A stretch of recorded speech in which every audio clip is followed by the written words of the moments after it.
ਭਾਰਤੀ cricket team ਨੇ T20 ਵਿਸ਼ਵ cup ਦੇ ਫਾਈਨਲ ਮੁਕਾਬਲੇ ਵਿੱਚ ਨਿਊਜ਼ੀਲੈਂਡ ਨੂੰ 96 ਦੌੜਾਂ ਦੇ ਵੱਡੇ ਫਰਕ ਨਾਲ ਹਰਾ ਕੇ ਇੱਕ ਸ਼ਾਨਦਾਰ ਜਿੱਤ ਦਰਜ ਕੀਤੀ। ਇਸ ਇਤਿਹਾਸਿਕ ਜਿੱਤ ਦੇ ਨਾਲ ਹੀ ਭਾਰਤ ਦੁਨੀਆ ਦਾ ਅਜਿਹਾ ਪਹਿਲਾ ਦੇਸ਼ ਬਣ ਗਿਆ ਹੈ ਜਿਸ ਨੇ 3 ਵਾਰ T20 ਵਿਸ਼ਵ ਕੱਪ ਦਾ ਖਿਤਾਬ ਆਪਣੇ ਨਾਮ ਕੀਤਾ ਹੈ।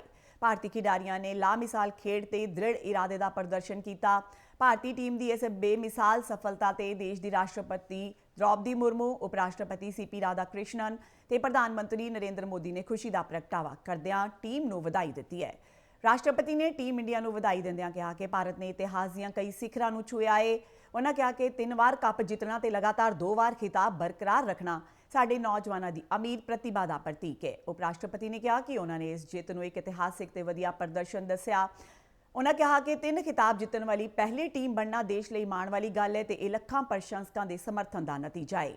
PM ਮੋਦੀ ਨੇ ਟੀਮ ਦੇ ਹੌਸਲੇ ਤੇ ਟੀਮ ਵਰਕ ਦੀ ਸ਼ਲਾਘਾ ਕਰਦਿਆਂ ਕਿਹਾ ਕਿ ਇਸ ਜਿੱਤ ਨੇ ਹਰ ਭਾਰਤੀ ਦਾ ਦਿਲ ਮਾਣ ਤੇ ਖੁਸ਼ੀ ਨਾਲ ਭਰ ਦਿੱਤਾ ਹੈ।